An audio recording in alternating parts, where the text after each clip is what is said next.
En 1294, un trou où jaillissait de l'eau fut découvert.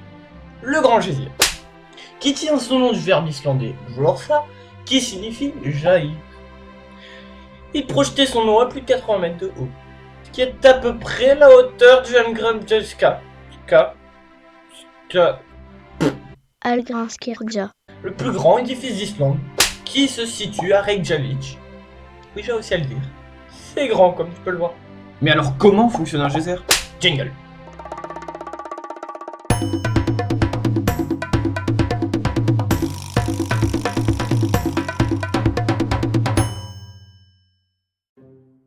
Alors, pour commencer, il faut savoir un truc simple sur la physique.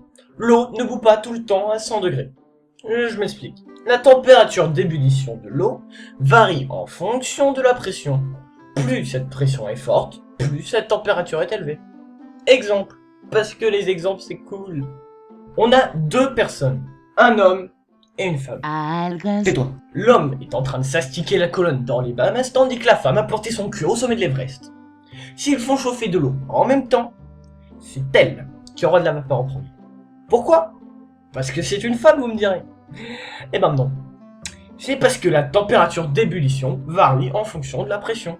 Et comme au sommet de l'Everest, en plus de se geler les noisettes comme un vieux écureuil pendant l'hiver qui... Et comme au sommet de l'Everest, La pression est beaucoup plus basse qu'en plaine, l'eau va bouillir environ vers 70 degrés. Bon, maintenant que tu sais ça, on peut s'attaquer au jaillisseur. On a une cavité surmontée par un long conduit allant jusqu'à la surface. Cette cavité est alimentée en eau par des fractures dans lesquelles circule l'eau de pluie. La base de la cavité est chauffée par les roches, elles-mêmes chauffées par le magma. C'est pour ça que tu ne trouves pas de geyser quand tu vas au fin fond du Finistère avec ton Pierrot. Et Dieu sait que tu l'aimes, ton Pierrot. Cette eau-là atteint donc une chaleur supérieure à 100 degrés. Mais comme elle est soumise à la pression de toute la colonne, elle ne bout pas. Mais plus on remonte dans le conduit, plus la température diminue, ainsi que la pression. Mais cela n'est pas proportionnel, donc on a une zone où l'eau est susceptible de rentrer en ébullition. Donc elle rentre en ébullition. La bulle remonte le conduit. Et non Marcel, ce n'est pas magique, c'est juste que la vapeur est moins dense que l'eau liquide. Donc, la bulle remonte et expulse avec elle un peu d'eau. Ce qui fait chuter la pression et la température d'ébullition au sein du conduit. Donc des bulles se reforment, et puis d'autres, etc.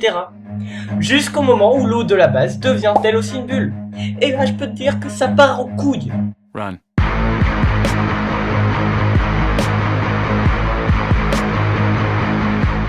Voilà comment fonctionne un geyser. C'est toujours bon à savoir.